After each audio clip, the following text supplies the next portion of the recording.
አንዳንዶቹ የፊልም ዳይሬክተሮች አልፈለጓቸውም ነበር። አንዳንዶቹ ደግሞ በአንድ ሙከራ ብቻ ተቀረጹ። ነገር ግን ዛሬ ዓለምን እያናወጡም ይገኛሉ። የሲኒማ ታሪክን የቀየሩ 5 ታላላቅ የፊልም ሙዚቃዎችን ከኒሮ ሮታ ማንዶሊን እስከ ሃንስ ዚመር የጊዜ ስሌት፣ እነዚህን ድንቅ ሥራዎች እንዴት ዘመን ተሻጋሪ ሊሆኑ ቻሉ? ውድ የቻናላችን ተከታታዮች፣ እነዚህ ዜማዎች እንዴት ተሰሩ? ከእያንዳንዱ ዝነኛ ኖታ ጀርባ ያለው ድብቅ ታሪክና የፈጣሪዎቻቸው ምስጢር ምን ነበር?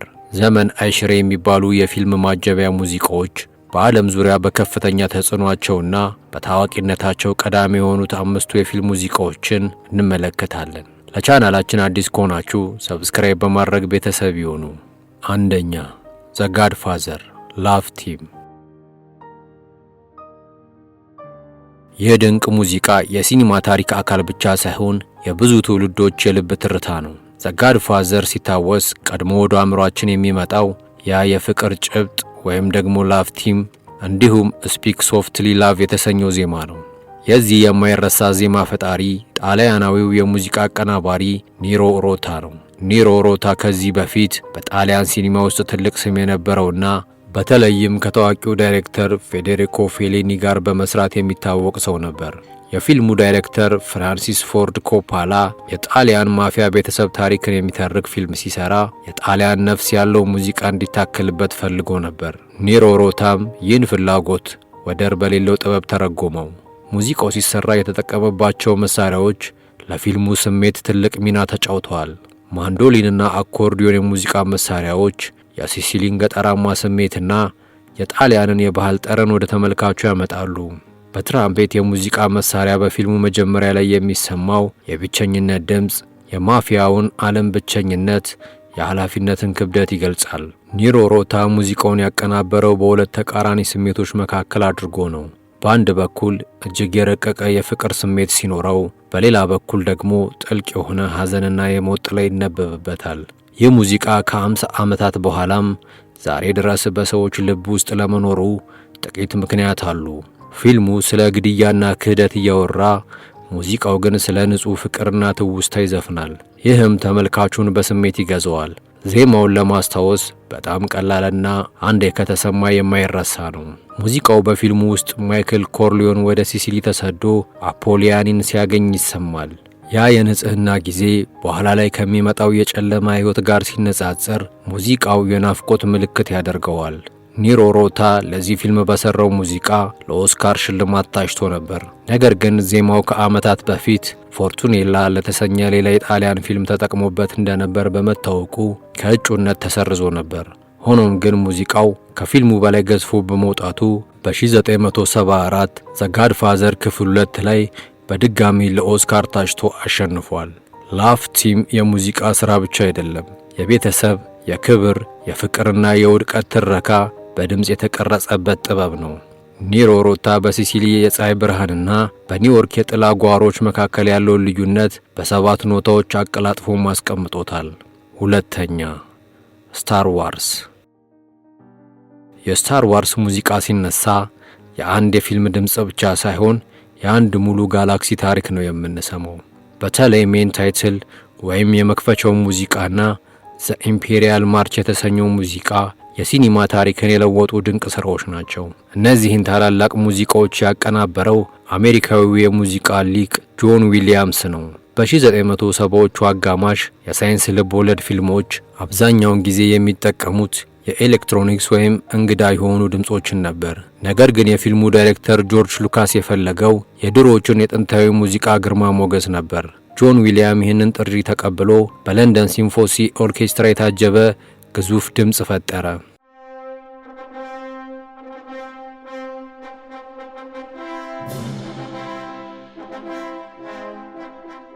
ፊልሙ ሲጀምር ስታር ዋርስ የሚለው ጽሑፍ በስክሪኑ ላይ ሲወጣ የሚሰማው ትልቅ ድምፅ ተመልካቹ ወዲያውኑ ወደ ሌላ ዓለም ይወስደዋል።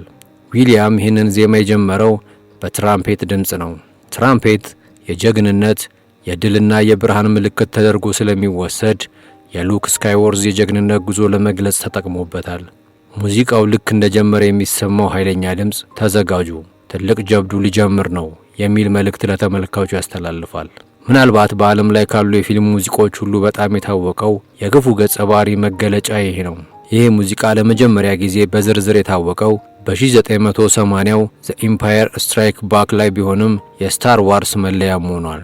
ጆን ዊሊያምስ ለዚህ ሙዚቃ ወታደራዊ የሙዚቃ ስልት የተጠቀመ ሲሆን የከበሮ ምትና የናስ መሳሪያዎች ድምፅ የዳርዝ ቬንደርን አስፈሪነት፣ ስልጣን ላይ አይበገሪነት ይገልጻሉ። ሙዚቃውም የሚከተለው ምት የሰራዊት ሰልፍ ስለሚመስል ተመልካቹ ሳያውቀው የጭቆናና የኃይል ስሜት እንዲሰማውም ያደርጋል። ጆን ዊሊያም ለእያንዳንዱ ገጸ ባህሪ የራሱ የሆነ መለያ ዜማም ሰጥቶታል። ዳርዝ ቬደር ሲመጣ ሙዚቃው ይቀየራል። ልዕልት ሊያ ስትመጣ ሌላ ለስላሳ ዜማም ይሰማል። ይህ ተመልካቹ በጆሮ ታሪኩን እንዲከታተልም አድርጎታል። ሙዚቃው ከቴክኖሎጂ በላይ ለሰው ልጅ ስሜት፣ ለፍርሃት፣ ለተስፋ፣ ለድል ትኩረትም ይሰጣል። ለዚህም ነው ከ40 ዓመታት በኋላ ሕፃናትም ሆኑ አዋቂዎች ዜማውን ሲሰሙ የፊልሙን ታሪክ የሚያስቡት። ጆን ዊሊያምስ ኦርኬስትራን ወደ ሆሊውድ በክብር የመለሰበት ሥራ ነው። ዛሬም ድረስ በማንኛውም ኮንሰርት ላይ ሲጫወት ሰውን ለማስደመምም ኃይል አለው። ሶስተኛ ታይታኒክ። የዚህ ሙዚቃ ታሪክ የሚጀምረው በታላቁ አቀናባሪ ጄምስ ሆርነር ነው። የሚገርመው ግን የፊልሙ ዳይሬክተር ጄምስ ካሜሮን በፊልሙ መጨረሻ ላይ ምንም አይነት የዘፈን ሙዚቃ እንዲኖር አልፈለገም ነበር። ካሜሮን ፊልሙ የታሪክ ሥራ እንጂ የሆሊውድ የፍቅር ዘፈን ማስታወቂያ መሆን የለበትም የሚል ጽኑ እምነት ነበረው። ሆርነር ግን የፊልሙን ስሜት የሚቋጭ ታላቅ ዘፈን እንደሚያስፈልገው አመነ። ስለዚህም ከካሜሮን በሚስጥር ደራሲ ዊል ጄኒንግሰን ግጥም እንዲጽፍለት አደረገ። ከዛም የኩቤኳን የድምፅ ንግሥት ሴሊን ዲዮንን አነጋገራት። ሴሊን ዲዮን በመጀመሪያ ላይ ዘፈኑንም አልወደደችውም ነበር። ወዲያውም መስፈን የለብኝም ብላ አስባ ነበር። ነገር ግን ባለቤቷ ሬኔ አንጀሊን እንድትሞክረውም አበረታታት። ሴሊን ዲዮን ስቱዲዮ ገብታ ዘፈኑን ስትዘፍን አንድ ጊዜም ብቻ ነበር የሞከረችው። ይህም ቅጂ ግን እጅግ ጥልቅ ስሜት የሚነካ በመሆኑ ሙዚቃው በፊልሙ ውስጥ ጥቅም ላይ የዋለው መጀመሪያ ላይ በተቀረጸው ድምፅ ነው።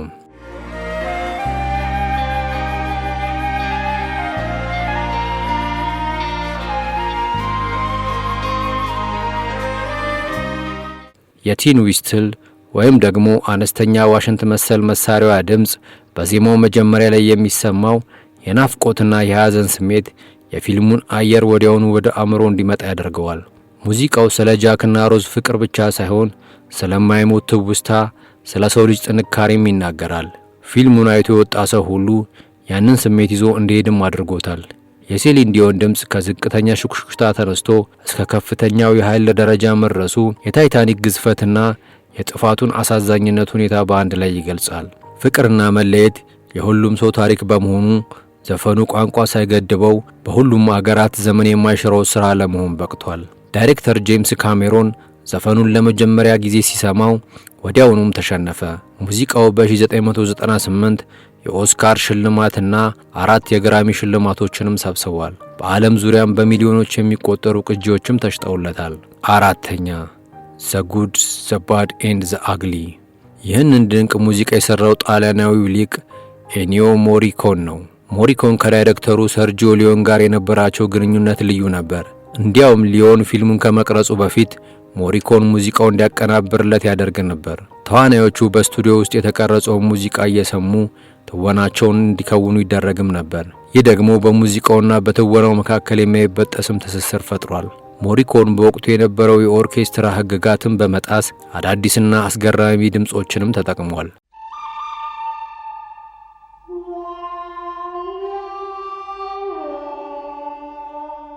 የፊልሙ ዋና መለያ የሆነው ድምጽ የተሰራው የኮዮቴ ቀበሮ ዝርያ አውሬ ጩኸትን ለማስመሰል ነው።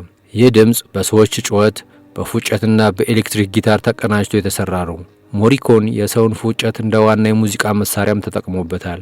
ይህም የብቸኝነትን፣ የጥንካሬንና የቆራጥነትን ስሜት በረሃማ በሆነው የዌስተርን ድባብ ውስጥ በሚገባም ያንጸባርቃል። በሙዚቃው ውስጥ የጅራፍ ድምጽ፣ የተኩስ ድምጽና የተለያዩ የጎዳና ድምጾችን በማካተት ሙዚቃው ሕያው እንዲሆንም አድርጎታል። ያ ዝነኛው የሁለቱ ኖታ ዜማ ለሶስቱ ዋና ተዋናዮች በተለያየ መሳሪያ ይጫወታል። ለምሳሌ ለክሊንት ኢስትውድ በፍሉት፣ ለመጥፎ ገጸ ባህሪ ደግሞ በኦካሪና፣ ለአስቀያሚው ገጸ ባህሪ ደግሞ በሰው ድምፅ ተቀርጸውለታል።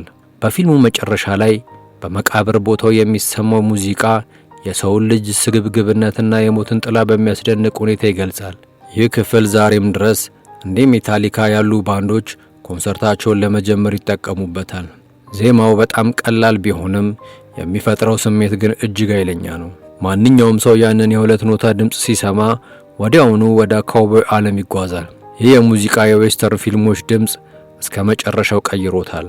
ዛሬም ድረስ በኮሜዲዎች፣ በንግድ ማስታወቂያዎችና በሌሎች ፊልሞች ውስጥ የጥል ወይም የውጥረት ስሜትን ለመፍጠር ይህ ዜማ በዋቢነት ይጠቀሳል። ኤኒዮ ሞሪኮን በዚህ ስራው የሲኒማ ሙዚቃ ዳራ ብቻ ሳይሆን ራሱን የቻለ ተራኪ መሆን እንደሚችልም አስመስክሯል። 5ኛ ኢንሴፕሽን። ይህንን ሙዚቃ ያቀናበረው የኦስካር አሸናፊው ጀርመናዊው ሃንስ ዚመር ነው። ዚመር ከዳይሬክተር ክሪስቶፈር ኖላን ጋር ባለው ጥልቅ ግንኙነት ይታወቃል። ለኢንሴፕሽን ሙዚቃ ሲሰራ ዚመር የፈለገው ተራ ዜማ ሳይሆን ተመልካቹን በህልም ዓለም ውስጥ የሚያሰጥም ድምፅ መፍጠር ነው።